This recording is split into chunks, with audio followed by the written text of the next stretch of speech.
Hi everyone, and welcome to another Treatment Tuesday. And I should say that it's very close to midnight, um, but of course, as always, I definitely will try to make this as quick as possible. At least the one good thing I know is now at least I'm able to get the videos produced a lot faster um, compared to beforehand. So at least the good thing is that it's going to be out to you hopefully early Wednesday morning, at least India Standard Time. So that said, we will now compare the last and my current allopathic treatment. And um, you know one thing you might be wondering is Treatment Tuesday going to continue? And yes, because I've done many things apart from just allopathic medicine, and each um, treatment that I've taken has given a certain amount of you know has had a certain amount of effect. So I don't want to sideline any of them. So there are going to be plenty of weeks where I will continue Treatment Tuesdays. So with that said, let's continue with my current treatment, which is Rituximab. So what?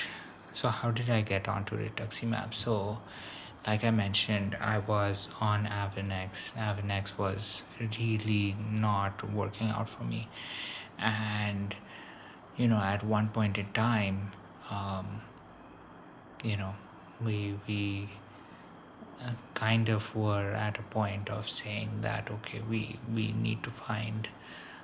We as a family were trying to find another doctor to approach, and it just so happened that a family friend who you know knew a doctor that was normally um, you know consulting patients in Mysore, and she was a um, she was she was an MS specialist. So we decided to meet her, and this was way back in 2018. And just so I can share what 2018 was like, so 2018 started off okay. um, Obviously I knew from 2016 that I wasn't doing much better, but the thing was that in around 2018 I had actually started going for physiotherapy, and as a result I was actually improving certain movements. I was actively able to do certain things at that point in time. um, I think the biggest thing was that I was able to at least walk up very small steps without holding on to anything, which was great because my office had two very small steps. I mean, we're talking, I'd say 3 to 4 inches tall. There were two of those right in front of my office, and I think around August, yes, it was August of 2018, when um, when I actually had probably one of my biggest relapses.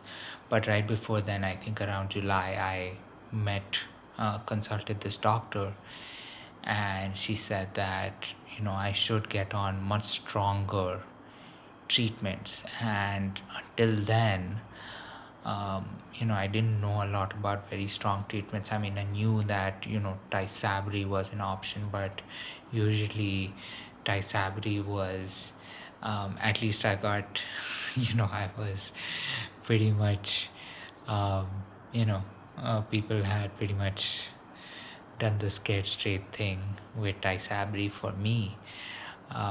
Even though it's the way to look at these medications is very different nowadays. So they had done that previously. So I decided that, okay, I mean, it's worth a shot. And so this happened in July, and then in August, I had my relapse. And how did I know I had my relapse? Because I could not climb the 2 steps in front of my office building. And um, right after, I mean, I would leave my office, I think at least 2 days a week. I would leave my office a little early, usually after lunch, so that I could go and, you know, do the physiotherapy, and then after that go back home. And I went to the physiotherapist, and I remember feeling very tired. I was sweating profusely, and was not able to even, like, I remember I was also shivering, so it almost felt like I was kind of feverish, right? And just so you know, because I was on Avanex, I would know that feeling of being feverish every single weekend. So this so I remember just telling the physiotherapist that I think something's happening. I have a relapse, and she just told me that, okay, let's we can calm down, take deep breaths, and then let's just take a short walk. And I don't think I managed to even do 50 steps after that. And I remember coming back, and I just said, this is not happening. I mean, I am so tired. I feel drained of energy. And so got back home, and so almost immediately went to another doctor that the previous doctor had referred me to. And she had actually referred me to 2 separate doctors, and I had actually met them beforehand, and they both mentioned that, yes, I do need to get into I do need to get something stronger. um, I need to get some stronger medication in me. One doctor, who is now my current doctor, just said that, we have multiple options if you're not eligible for Tysabri, and I'll get on to that in just a couple of seconds. And the other doctor said more or less the same things, and also referred the other doctor. So both the senior doctor, the doctor who saw me in July, and the newest doctor, um, and one of the newer doctors that she had referred us, both pointed to the same doctor. And so we did visit him, and considering he's my current doctor, I mean, no complaints there. And he had said that, we can get you a test to see if you're eligible for Tysabri, which is called the JC virus test. Now, the JC virus exists in about 50% of all humans, and it's located in our brain. And you have to do a very special blood test, but it's just blood that you're giving. You're not giving brain fluid or something. So I got that test done, and it turns out that I was JC virus positive. And what ends up happening if you're JC virus positive and you're taking Tysabri is that you can get another medical condition called PML, which will pretty much leave you quadriplegic, I think. And so that wasn't a possibility. And because I was JC virus positive, and positive to a very high extent, I mean, the doctor even said that, if you're not 0 and if you're under 0.5, you can take it. I think at 5 or 50, something like that, like a value that was so high that I just said, okay, well, I'm not eligible for Tysabri. So I got onto Rituximab. But of course, before then, so I think I was going to get onto rituximab as soon as possible. But it just so happened, in preparing for all of that, preparing for that medicine, the whole change in my therapy, I did have this relapse. So I ended up spending close to, I think, about a week in the hospital, getting the steroids, pretty much learning again how to walk, hold a pen, read, uh, you know, do all of those different things. And the reality was that, at that point in time, I just felt like anything would work for me. And thankfully, um, you know, got onto Tysabri almost, I mean, not Tysabri, Rituximab almost instantaneously. So I pretty much finished, very large dose of steroids to pretty much get myself back onto my feet, and then, pretty much got plugged into Rituximab right then and there. And what ended up happening was, you know, one was just knowing that, okay, now whenever I have to get a medication, it's going to be at the hospital. But the benefit was, I'm not poking myself. And, I mean, you would think that after about 8 years, right, 2011 to 14 with Copaxone, 2014 to 18 with Avenex, I would be okay with, injecting myself. Not quite the case. I mean, it still hurts, right? And so, it was much easier to have someone else, poke me rather than me having to poke myself. And this was a lot easier because all I pretty much had to do was sleep off, the 6 to 8 hours that it takes to infuse rituximab in me. And considering I have to do that once in or twice in a year, that makes it a lot easier. I mean, there was a time when I was on a much higher dose of rituximab, which was 2 grams, in which case I would get 1 gram. I would get 2 grams every 6 months, which meant that I would get 1 gram on one day, then get the other gram 2 weeks later, and then wait 6 months for my next 2 doses. So I used to do that for a very long time. I think it was close to 2 to 3 years that I was doing that.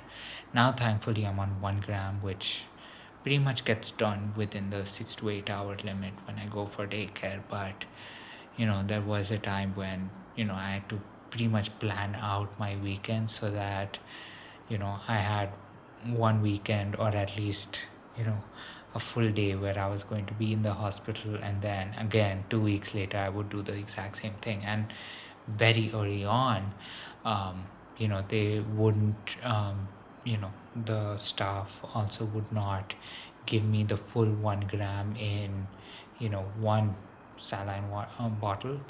I would get it in two, so it would be 500 mg, 500 mg, and each bottle would take about 8 hours to infuse.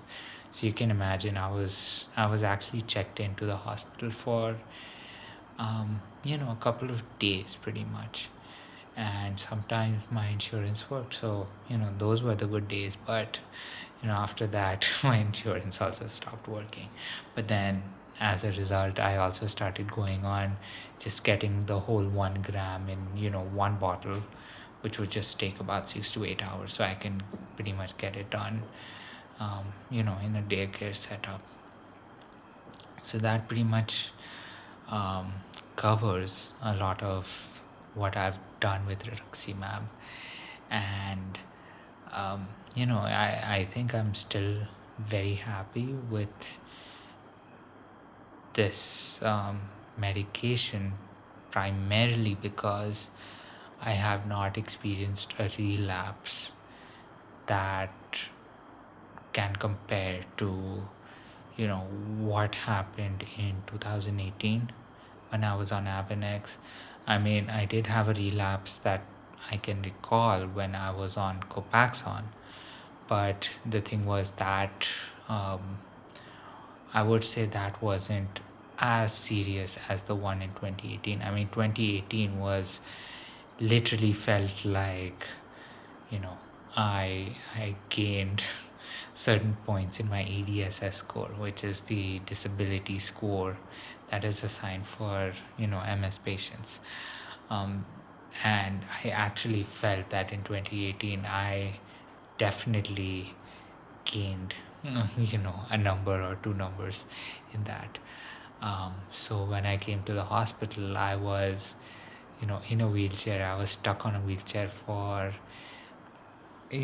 I'd say a couple of days at least, and then finally I started feeling the strength coming back in my legs, started standing up, started taking my first few steps, then started walking around the ward, just to make sure that things are again working, and it worked. They did. So that was one of the best things. And of course, around that time was also when my current doctor um, did mention that I might actually have my MS changing from the regular RRMS to SPMS, secondary progressive MS, which is an MS where the likelihood of relapses decrease over time, and there's a much higher likelihood of your disease just progressing over time. And since I've had to deal with that, a lot of times it ends up just being what kind of abilities I might have today. There's always the question of whether I'll have them tomorrow. And so it's always good when you're in this position to remain as positive as possible, so that at least that your own thoughts are not getting you there. And the other thing is that try to stay as active as possible. I mean, I certainly know I didn't. I mean, especially today, considering I was pretty much attached to a seat for the entire day. But hopefully, there will come a time very soon where I think I will definitely have um, the ability to walk, and also a little bit of time to be able to walk and do certain things, do certain exercises, so that I can at least regain as much of my abilities as possible. So with that said, that pretty much covers all of my allopathic treatments. So with starting off with the C in ABC with Copaxone, then going to Avenex, so doing the A and the C, not the B, which is actually definitely a boon, because considering beta seron, which is the B, was a medication where you had to take it every 3 days, and you would still also experience feverish sensations after that. I'm glad I didn't have to take that. and um, you know and now I'm much happier on Rituximab. So that said, starting next week, I will cover a lot of the alternative therapies, a lot of the different things that have gone, the different things that I've done, um, you know, where all I've visited. I mean, there has been quite a bit of travel as well involved with, finding the small things that can maybe help, or sometimes temporarily help.